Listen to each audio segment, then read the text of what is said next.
और इंदौर में दूषित पानी से एक और मौत हो गई है। गंदा पानी पीने से बीमार हुए भगीरथपुरा के रिटायर्ड पुलिसकर्मी की मौत हो गई है। दूषित पानी पीने से उल्टी दस्त की शिकायत के बाद उन्हें अस्पताल में भर्ती कराया गया था। 1 जनवरी से अस्पताल में इलाज चल रहा था। अब तक 17 मरीजों की मौत दूषित पानी पीने से हो चुकी है। अब तक 17 लोगों की जान गई है। तो वहीं इंदौर दूषित पानी कांड के बाद आईसीएमआर भी अब एक्शन में है। आईसीएमआर कोलकाता की टीम इंदौर पहुंची। Indian council of medical research की टीम ने इंदौर कलेक्टर और अधिकारियों के साथ बैठक भी की। बैठक में हालात की समीक्षा की गई। दूषित पानी से प्रभावित इलाकों में हालात सुधारने को लेकर चर्चा की गई।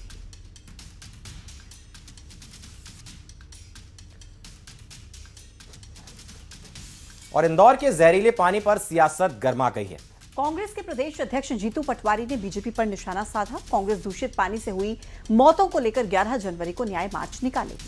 बताया जा रहा है कि 11 जनवरी को राहुल गांधी इंदौर आ सकते हैं, यानी राहुल गांधी कांग्रेस के न्याय मार्च रैली में शामिल हो सकते हैं। राहुल गांधी के इंदौर आने की संभावना को लेकर बीजेपी का बयान भी सामने आया है। बीजेपी का कहना है कि कोई भी कहीं आ सकता है। बिना नाम लिए बीजेपी ने राहुल गांधी पर निशाना साधते हुए कहा कि आपका जो आचरण है वो सही नहीं है।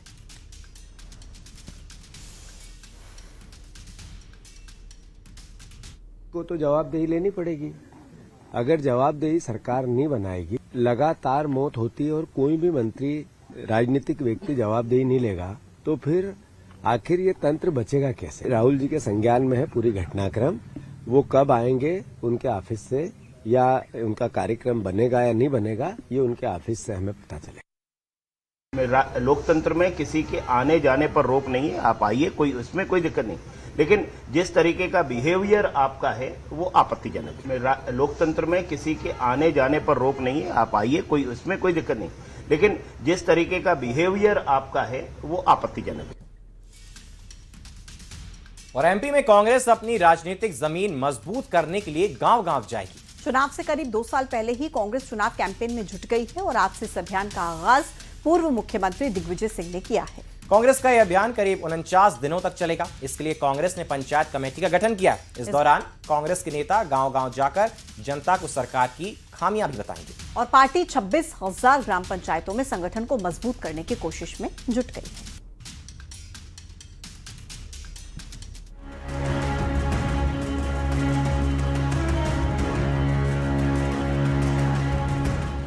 एमपी कांग्रेस मिशन 2028 की तैयारी में जुट गई है।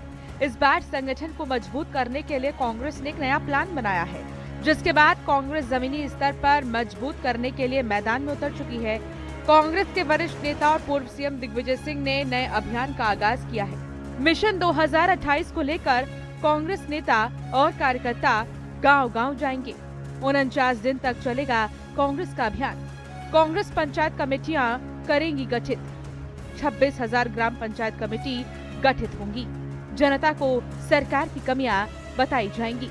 मिशन 2028 के लिए मजबूत होगी कांग्रेस। दावा किया जा रहा है कि चुनाव से पहले कांग्रेस गांव-गांव तक पहुंच बनाएगी। उधर कांग्रेस के अभियान पर बीजेपी ने निशाना साधा।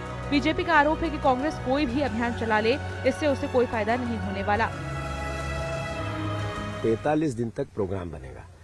वार्ड कांग्रेस कमेटी और पंचायत कांग्रेस कमेटी के गठन की प्रक्रिया और एसआईआर पे काम।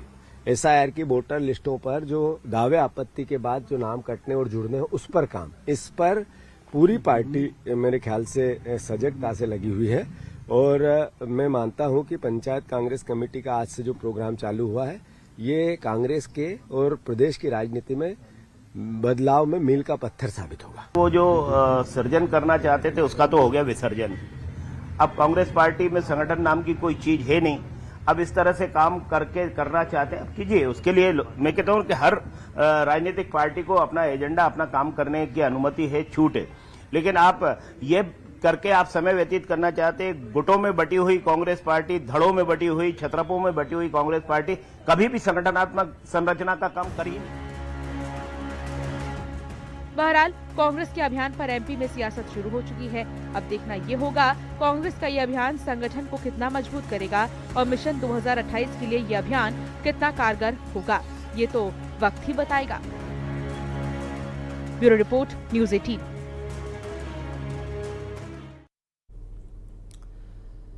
और अब खबर श्योपुर से, जहां अंबेडकर बस्ती में दलित समाज के लोगों का धर्म परिवर्तन कराने का आरोप लगा है। आरोप है कि यहां पर क्लास लगाकर धर्मांतरण कराया जा रहा था।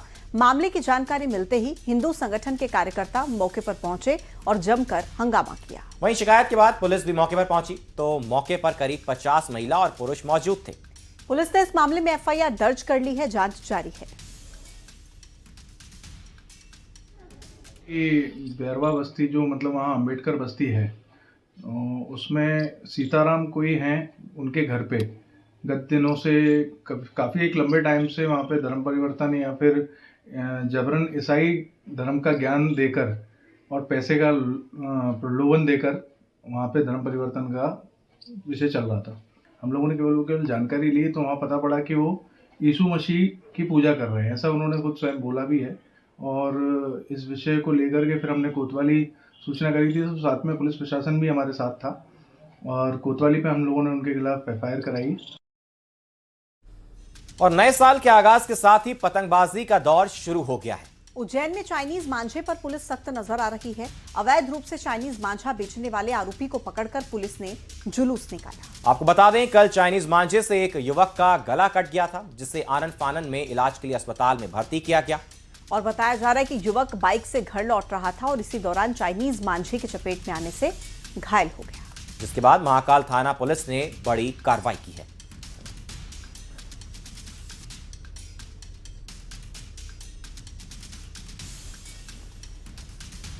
लगातार उज्जैन पुलिस चाइना डोर के विरुद्ध अभियान चलाए हुए हैं। सारी दुकानों को हम लोग लगातार चेक करते हैं। फिर भी कुछ कालाबाजारी करने वाले लोग जो है गलियों में घूम फिर के ऑर्डर लेते हैं और छोटे छोटे गट्टे, एक एक दो गट्टे उनको बेचते हैं। इस प्रकार की सूचना जब हमें प्राप्त हुई तो बेगमपुरा ब्रिज के नीचे हमने ट्रैप लगाया और उसी के अंदर हमें 4 आरोपी हमने इसके अंदर बनाए हैं। इसके अंदर और 25 चाइना डोर के गट्टे हम महाकाल पुलिस द्वारा इसको जब्त किया गया है और अपराध पंजीबद्ध करके अब विधि अनुसार उनके विरुद्ध कार्रवाई की जा रही है। क्रिकेट का रोमांच और भारतीय संस्कृति की झलक भोपाल में होने जा रहे सनातनी क्रिकेट टूर्नामेंट